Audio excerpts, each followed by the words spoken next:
ನಾವು ಕೈತ ಸಾವುಕಾರಿಗೂ ಓಟ್ ಹಾಕಂಗಿಲ್ಲ, ಇವು ಈಚ ಕಡೆ ಜಾರಕಿಹೊಳಿಗೂ ಓಟ್ ಹಾಕಂಗಿಲ್ಲ. ನಮ್ದು ಓಟ ನಾವು ಹಾಕಂಗಿಲ್ಲ. ನಮ್ಗೆ PKPS ಬೇಡ. ಗರ್ದಿಗೆ ಮತ್ ವೀಕ್ಷಕರಿಗೆ ನಮಸ್ಕಾರ ಗಡ್ರಿ. ಗರ್ದಿಗೆ ಮತ್ ಪೇಜ್ ಫಾಲೋವರ್ ಆಗ್ರಿ, ಯೂಟ್ಯೂಬ್ ಸಬ್ಸ್ಕ್ರೈಬ್ ಆಗ್ರಿ, ಶೇರ್ ಮಾಡ್ರಿ, ಲೈಕ್ ಮಾಡ್ರಿ, ಕಮೆಂಟ್ ಮಾಡ್ರಿ. ಪ್ರತಿ ದಿವಸ ಸಹಸ್ರಾರು ಜನ ಲೈಕ್ ಕಮೆಂಟ್ಗಳು ಮಾಡುತ್ತಾರೆ. ಅವ್ರಿಗೆ ಕೋಟಿ ಕೋಟಿ ನಮಸ್ಕಾರ. ಈ ಘಟನೆ ಜಿಲ್ಲೆಯ ಜನ ಬಹಳ ಬುದ್ಧಿವಂತರ. ಜಿಲ್ಲೆಗೆ ತನ್ನದೇ ಆದ ಒಂದು ಸಂಸ್ಕೃತಿ, ಸಂಪ್ರದಾಯ, ಒಂದು ಒಳ್ಳೆ ಜನ ಅಂತೇಳಿ ಇಡೀ ರಾಜ್ಯ ಜನ ಮಾತಾಡ್ತಾರೆ. ಈ ನಮ್ಮ ಬೆಳಗಾವಿ ಜಿಲ್ಲೆ ಬಗ್ಗೆ ಹೆಮ್ಮೆ ಪಡ್ತಾರೆ. ಬೆಳಗಾವಿ ಜಿಲ್ಲೆ ಅಂದ್ರೆ ಗಂಡು ಮೆಟ್ಟಿನ ನಾಡ್ ಅಂತ ಹೇಳ್ತಾರೆ ಬೆಳಗಾವಿ ಜಿಲ್ಲಾ. ಆದ್ರೆ ಈ ಜಿಲ್ಲೆಯೊಳಗ ಈ ನಡೆದ ಘಟನಾಗಳು ನೋಡಿದ್ರ ವೈಯಕ್ತಿಕವಾಗಿ ಒಬ್ಬ ಪತ್ರಕರ್ತರನ್ನು ಹೊರತುಪಡಿಸಿ ಇವತ್ತು ನಾ ಮಾತಾಡ್ತೇನೆ. ಯಾಕಂದ್ರ 2018ರಾಗ ಒಂದು PLD ಬ್ಯಾಂಕ್ ಇಲೆಕ್ಷನ್ ಒಂದು ಸರ್ಕಾರ ಬೀಳು ಮಟ್ಟಕ್ಕೆ ಬಂತು. ಸೇಮ್ ಇದೇ ರೀತಿಯ ವಾತಾವರಣ ಅವಾಗೂ ಹಂಗನ. ಅವಾಗೂ PLD ಬ್ಯಾಂಕ್ ಡೈರೆಕ್ಟರ್ಗಳು ಒಂದ್ ಕಡೆ ಹೋಗ್ತಾರೋ, ಅವಾಗ ನನ್ನ ಮ್ಯಾಗ ಒಂದು ಕಿಡ್ನಾಪ್ ಕೇಸ್ ಆಗ್ತೈತಿ. ಫಾಲ್ಸ್ ಯಾರ ಸಹಿ ಮಾಡಿರೋದಿಲ್ಲ, ಅವ್ರ ಮಗ ಸಹಿ ಮಾಡಿರೋದಿಲ್ಲ ಮಾಡ್ತಾರೆ, ದಾಖಲ್ ಮಾಡ್ತಾರೆ, FIR ಮಾಡ್ತಾರ. ಪಾಪ ಇನ್ಸ್ಪೆಕ್ಟರ್ ಸಸ್ಪೆಂಡ್ ಆಗ್ತಾನು. ಆಮ್ಯಾಗ ನನ್ನ ಅರೆಸ್ಟ್ ಮಾಡಾಕ ಗಾಡಿ ಒಳಗ ನಮ್ಮ ಗಾಡಿ ಒಳಗ ಪೊಲೀಸರು ಹತ್ತಾರು. ನನ್ನ ಆನಂತರ ಏನೋ ದೇವ್ರು ನಿಮ್ಮಂತರ ಆಶೀರ್ವಾದ ಅರ್ಧ ಹಾದಿಯಾಗಿ ಬಿಟ್ಟು ಹೋಗ್ತಾರೋ. ಆಮ್ಯಾಗ ಇನ್ಸ್ಪೆಕ್ಟರ್ ಸಸ್ಪೆಂಡ್ ಆಗ್ತಾನು. ಅವನ್ ಕಡಿ ಹೊಡಿ ಬಡಿ ಇಡೀ ಮಹಾದ್ವಾರ ಹೊಡೆದಾಗೆಲ್ಲ CC ಕ್ಯಾಮ್ರಾ ಕುಣಿತಾವು. ಆಮ್ಯಾಗ ಟೋಟಲ್ ಇಡೀ ರಾಜ್ಯದ ಕ್ಯಾಬಿನೆಟ್ ಮಂತ್ರಿಗಳ ಬೆಳಗಾವ್ ಬಂದ ಒಂದು ಕಾಂಪ್ರಮೈಸ್ ಮಾಡಿ ಆ ಒಂದು PLD ಬ್ಯಾಂಕ್ ಚುನಾವಣೆ ಇಲೆಕ್ಷನ್ ವಿರೋಧ ಮಾಡ್ತಾರೆ. ಯಾಕಂದ್ರ ಆ PLD ಬ್ಯಾಂಕ್ನಾಗ ಇವತ್ತಿಗೂ ಅದ ಕುರ್ಚಿ ಐತಿ. ಹರ್ದದ ಕುರ್ಚಿ ಮ್ಯಾಗ ಎಲ್ಲಾರು ಕುಣ್ತಾರ. ಇವತ್ತಿಗೂ ಅದೇನ್ ಬದಲಾಗಿಲ್ಲ. ಆದ್ರೆ ಒಂದು ತಿಂಗಳ ಮೀಡಿಯಾದವ್ರ ಕೈಯಾಗ ಏನ್ ಬೇಕಾದಾಗಿ ಹೋಗ್ತದ ಬೆಳಗಾವಿ ಜಿಲ್ಲೆ. ಯಾಕೋ ಅದ ಈಗ ನನಗೆ ನೆನಪಾಗತ್ತೈತಿ. ಈಗ 2000 ಇದೇನು ಈಗ 25ರ ಒಂದು ಚುನಾವಣೆ, ಈ ಬೆಳಗಾವಿ ಜಿಲ್ಲಾ DCC ಬ್ಯಾಂಕ್ ಆಗಲಿ, ಒಂದು ಎಲೆಕ್ಟ್ರಿಕ್ ಸೊಸೈಟಿ ಚುನಾವಣೆ, ಎಲ್ಲಾ ಮುನ್ಸೂಚನೆ ನೋಡ್ರಿ ನೀವು ಕ್ಲಿಪ್ಪಿಂಗ್ಗಳು. ನೀವು ಕೆಲವು ಮಂದಿ ಜಾರಕಿಹೊಳಿ ಅವ್ರ ಜಯ, ಕೆಲವು ಮಂದಿ ಕತ್ತಿ ಅವ್ರ ಜಯ. ಆ ಟರಾವ್ ಬರೆಯುವಲ್ಲಿ ಅವ್ರು ಒಂದ್ ತೊಡೆ ಮಂದಿನ ಕಿಡ್ನಾಪ್ ಮಾಡಿ ಕರ್ಕೊಂಡು ಹೋಗಿದಾರ. ಮಂದಿ ಮಾತಾಡಿದ್ ಹೇಳ್ತಾನೆ. ಅವ್ರ ತೊಡೆ ಮಂದಿನ ಕರ್ಕೊಂಡು ಇಟ್ಕೊಂಡು ಹೋಗಿದಾರ ಅಂತಾರು, ಇವ್ರ ತೊಡೆ ಮಂದಿನ ಕರ್ಕೊಂಡು ಇಟ್ಕೊಂಡು ಹೋಗಿದಾರ ಅಂತಾರು. ಒಬ್ಬ ಹೆಣ್ಮಗಳು ಹೋಗಿ ಸ್ವಂತ ಒಬ್ಬ ಹಿಂದೂ ಸಂಸ್ಕೃತಿ ಒಳಗ ಗಂಡನ ಕಳ್ಳ ಪಟ್ಟಿ ಹಿಡಿದ ಜಕ್ಕೊಂಡ್ ಹೋಗ್ತಾರ. ಅಂದ್ರೆ ಎಲ್ಲಿಗೆ ಬಂತಿದ್ದು ಇದು? ಒಬ್ರ ಸಚಿವರ ಸಮ್ಮುಖದಾಗ. ಅಲ್ಲಿ ಇವನ್ನ ಮಾಜಿ ಸಂಸದರಾದಂತ ರಮೇಶ್ ಕತ್ತಿ ಅವರು ಇರ್ತಾರ.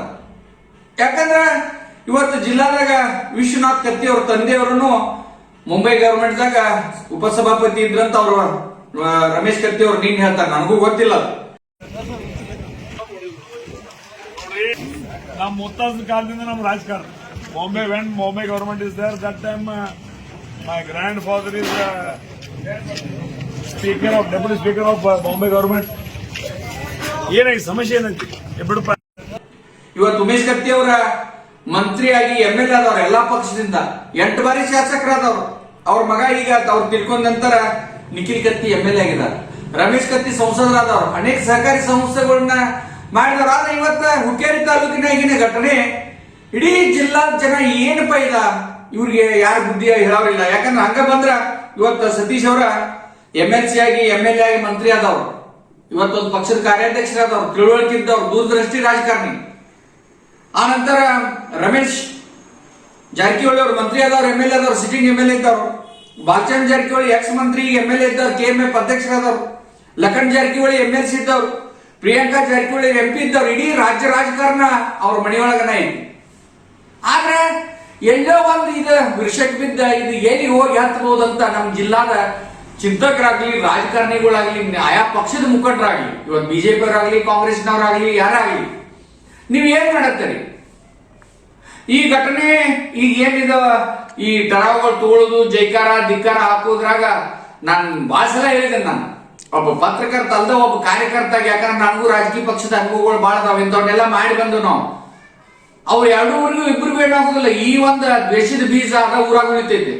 ಆ ಕಡೆ ಇದ್ದವ್ರಿಗೆ ಈ ಕಡೆ ಇದ್ದವ್ರಿಗೆ ಅದೆಲ್ಲರ ಒಂದು ಹೊಲಮಣಿಗೆ ತಂದು ಹಚ್ಚಿ ಬಡದಾಟಾಗಿ ಬಹಳ ಊರೊಳಗ ಅಶಾಂತಿ ಅನ್ನೋದ ನಮ್ಮ ಅಲ್ಲಿ ನೆಲೆ ಬಿಡ್ತೈತಿ, ಆ ಊರಾಗ ಉಳಿತೈತಿ ಅದ ಶಾಂತಿ ಅನ್ನೋದು. ಇಲೆಕ್ಷನ್ ಮುಗಿದ್ರು ಅದು ಬೂದಿ ಮೆಚ್ಚದ ಕೆಂಡದಂಗ ಹುಕ್ಕೇರಿ ತಾಲೂಕದಾಗ ಇದು ಉಳಿತೈತಿ. ಯಾಕೆ ಈ ಸತೀಶ್ ಜಾರಕಿಹೊಳಿ ಅವ್ರ ಕುಟುಂಬಕ್ಕೆ ಹೇಳುವಂತ ಯಾರ ದೊಡ್ಡವ್ರಿರ್ಲಿ ಸಣ್ಣವ್ರಿರ್ಲಿ ತಪ್ಪಾತಾರ ಅಂದಾಗ ಇಬ್ರಿಗೂ ಹೇಳ್ಬೇಕಾಗ್ತೈತಿ. ನಾವು ಜಾರಕಿಹೊಳಿ ಕುಟುಂಬಕ್ಕೂ ಹೇಳ್ಬೇಕಾಗ್ತೈತಿ, ಇವತ್ತ ಕತ್ತಿಯವ್ರ ಕುಟುಂಬಕ್ಕೂ ಹೇಳ್ಬೇಕಾಗ್ತೈತಿ. ಅದನ್ನ ಯಾಕೆ ನೀವು ನಮ್ಮ ಜಿಲ್ಲೆಯ ಜನ ಇದನ್ನ ಯಾಕ ನೀವು ಇದನ್ನ ಸೀರಿಯಸ್ ತಗೊಂಡು ಇದನ್ನ ಮಾಡಬೇಡ್ರಿ. ಹಿಂಗ ನೀವು ಮಾಡೋದ್ರಿಂದ ಇಡೀ ತಪ್ಪು ಸಂದೇಶ ಹೋಗ್ತೈತಿ. ಸತೀಶ್ ಜಾರಕಿಹೊಳಿ ಅವ್ರ ಮುಂದೆ ಮುಖ್ಯಮಂತ್ರಿ ಆಗಾರ ಅವರು. ಕತ್ತಿ ಅವ್ರೇನು ಆತ್ ಬಾಳ ಆದ್ರೆ DCC ಬ್ಯಾಂಕ್ ಡೈರೆಕ್ಟರ್ ಆದ್ರೆ ಅಪೋಸಿಷನ್ ದಾಗ ಕುಂಡ್ಬೋದು ಅವ್ರು. ಈಗಾಗಲೇ ಬಾಲಚಂದ್ರ ಜಾರಕಿಹೊಳಿ ಅವ್ರು ಹೇಳತ್ತಾರ 14 ಸೀಟ್ ನಮ್ಮೂರ್ನ ಬರ್ತಾವ. ಇದೊಂದು ಸೀಟ್ ಹೋಗೋದ್ರಿಂದ ಜಾರಕಿಹೊಳಿ ಕುಟುಂಬಕ್ಕೆ ಏನಾಗ್ತೈತೆ ಅಂದ್ರೆ ಇದೊಂದು ಅಪ್ರತ್ಯಕ್ಷವಾಗಿ ಹೇಳ್ತೇನೆ ನಾನು. ಅಲ್ಲಿ ಎಲ್ಲ ಮೆಜಾರಿಟಿ ನಿಮ್ದ ಇರ್ತೈತಿ. ಬಾಬಾಗೌಡ ಪಾಟೀಲ್ ಹೇಳ್ತಿದ್ರು ಅವ್ರು, 100 ಕೋಳಿ ಒಂದ ಹುಂಜು ಸಾಕಂತ.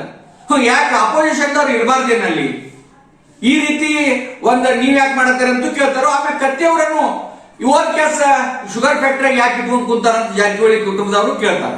ಇದಕ್ಕೆ ಯಾರು ಉತ್ತರ ಕೊಡವ್ರ? ಈ ಒಂದು ಸಂಘ ಸಂಸ್ಥೆ ಚುನಾವಣೆ ಎಲ್ಲಿ ಹೋಗಿ ನಿಂದ್ರತೈತಿ, ಯಾರು ಏನೇನು ವಿಚಾರ ಮಾಡತ್ತಾರು.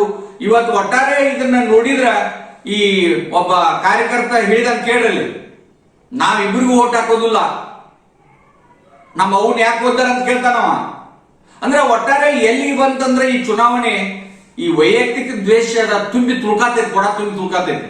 ಅದಕ್ಕ ನಾನು ನನ್ನ ಜಿಲ್ಲೆಯ ಪ್ರಜ್ಞಾವಂತ ಹಿರಿಯರಿಗಾಗ್ಲಿ, ಪಕ್ಷಾತೀತವಾಗಿರುವಂತ ಹಿರಿಯರಾಗ್ಲಿ, ಇದೇನೈತಿಲ್ಲ ಯಾರ ಟರಾವ್ ಬರ್ಕೊಲಿ ಹೋಗ್ಲಿ ಹಾಕ್ಲಿ, ಅವ್ರಿಗೆ ಹೋಗ್ಲಿ ಇವ್ರು ಹೋಗ್ಲಿ, ಇದೇನು ಊರಾಗ ಹೋಗಿ ಆ ಸೊಸೈಟಿಗಳ ಮುಂದೆ ಈ ಎರಡೂ ಗುಂಪಿನ ದುಂಡಿ ಮಾಡತ್ತಿರಲ್ಲ. ಇದು ಮುಂದಿನ ದಿನಮಾನದಾಗ ಒಳ್ಳೇದಲ್ಲ. ಯಾಕಂದ್ರೆ ನಾವು ನೋಡಿದ್ವಿ ಕಾರ್ಯಕರ್ತರ ಇದ್ರಾಗ ಪೆಟ್ಟು ತಿಂತಾರೆ ನೀವು. ಅದಕ್ಕ ಜಿಲ್ಲೆಯೊಳಗ ಇರುವಂತ ಆಯಾ ಪಕ್ಷದ ಮುಖಂಡರ ಇಬ್ಬರನ್ನು ಕುಂಡಿಸಿ ಶಾಂತ ರೀತಿಯಿಂದ ಇಲೆಕ್ಷನ್ ಮಾಡಕ್ ಸಾಧ್ಯ ಇದ್ರೆ ಮಾಡಿದ್ರೆ ಜಿಲ್ಲಾಕ್ಕೆ ಹೆಸರು ಬರ್ತೈತಿ. ಇಲ್ಲಂದ್ರ ಬಡದಾಟ, ಕೋರ್ಟ, ಕಚೇರಿ ಮುಂದಿನ ದಿನಮಾನದಾಗ ಇಂಥವನ್ನ ನಾವು ಹುಕ್ಕೇರಿ ತಾಲೂಕಿನಾಗ ಕೇಳ್ಬೇಕಾಗ್ತೈತಿ. ಅದಕ್ಕ ಎರಡೂ ಕುಟುಂಬಕ್ಕ ಬುದ್ಧಿ ಹೇಳವ್ರು ಯಾರು ಅನ್ನೋದು, ಅಂದ್ರೆ ಬೆಕ್ಕಿನ ಕೊಳ್ಳಿಗೆ ಗಂಟಿ ಕಟ್ಟವ್ರು ಯಾರು ತಯಾರಾಗಬೇಕಾಗ್ತೈತಿ, ಹೇಳ್ಬೇಕಾಗ್ತೈತಿ, ಜವಾಬ್ದಾರಿ ತಗೋಬೇಕಾಗ್ತೈತಿ. ಅದನ್ನ ತಿಳಿಸಿ ಹೇಳುವಂತ ಶನ್ಯರು ಇನ್ನೂ ನಮ್ಮ ಜಿಲ್ಲಾದಾಗ ಬದುಕಿದಾರ. ಅವ್ರು ಇದನ್ನ ವಿಚಾರ ಮಾಡ್ಬೇಕಂತ ನಾನ ನಿಮ್ಮಲ್ಲಿ ಒಂದು ವಿನಂತಿ ಮಾಡಿಕೊಳತ್ತೀನಿ ಅಂದ್ರೂ ತಪ್ಪಲ್ಲ. ಯಾಕಂದ್ರ ನಮ್ಗೆ ದೂರದರ್ಶಿ ಇವನ್ನೆಲ್ಲ ನೋಡತ್ತೇವ್ ನಾವು. ಈ ವಾತಾವರಣ ಎಲ್ಲಿ ಹೋಗಿ ಹತ್ತಬಹುದು. ನಾಳೆ ಚುನಾವಣೆ ಆದ್ಮ್ಯಾಗ ಇಲ್ಲಿ ಉಳಿಗುವುದಿಲ್ಲ, ಅದ ಚುನಾವಣೆ ಆದ್ಮ್ಯಾಗ ದ್ವೇಷ ಉಳಿದನ್ನದ ಅದ ಆಗದಂಗ ನೋಡ್ಕೊಳಕ್ ಇನ್ನೂ ಸಾಧ್ಯತೆ ಐತಿ. ಅದಕ್ಕ ಜಿಲ್ಲೆಯ ಚಿಂತಕರ ಆಮ್ಯಾಗ ರಾಜಕಾರಣಿಗಳ ಹಿರಿಯರ ಇದನ್ನ ಕುಂತ ಬಹಳ ತೀಕ್ಷ್ಣವಾಗಿ ಇದನ್ನ ಬಹಳ ಸಣ್ಣ ವಿಷಯ ಅಂತ ತಿಳ್ಕೊಳಕ್ ಹೋಗ್ಬೇಡ್ರಿ. ಯಾರೇ ಒಬ್ರು ಮುಂದಾಳತ್ ವಹಿಸಿ ಇದು ಕೂಲಾಗಿ ಹೋಗುವಂಗ ಮಾಡ್ರಿ. ಯಾರೇ ಆರಿಸಿ ಬರುವಾರು, ಯಾರೇ ಹೋಗುವಾರು, ಏನಾರೇ ಆಗುವಾರ. ಆದ್ರೆ ಇತ್ತೀಚೆಗೆ ಇದೇನ ತಾಲೂಕಿನಾಗ ಏನ್ ನಡೆದಿಲ್ಲ. ಈ ವಾತಾವರಣ ಜಿಲ್ಲಾ ಜನ ಮಾತಾಡತೈತಿ, ಎರಡೂ ಕುಟುಂಬಗಳ ಬಗ್ಗೆ ಮಾತಾಡತೈತಿ. ಜಾರಕಿಹೊಳಿ ಕುಟುಂಬ ಅಷ್ಟೇ ಅಲ್ಲ, ಕತ್ತಿಯವ್ರ ಕುಟುಂಬಕ್ಕೇನು ಮಾತಾಡತೈತಿ. ನಾನು ನಿಷ್ಪಕ್ಷಪಾತವಾಗಿ ಹೇಳತ್ತೇನೆ, ಎರಡೂ ಕುಟುಂಬ ಸಮಾಧಾನಲೆ ಒಬ್ರು ಯಾರು ಹಿಂದೆ ಸರಿರಿ, ಇಲ್ಲಾಂದ್ರೆ ಇಬ್ರು ಸಮಾಧಾನಲೆ ಇಲೆಕ್ಷನ್ ಮಾಡ್ರಿ ಅಂತ ಜನ ಮಾತಾಡಿದ್ದ ನಿಮ್ ಮುಂದೆ ಹೇಳ್ತೇನೆ. ನಮಸ್ಕಾರ.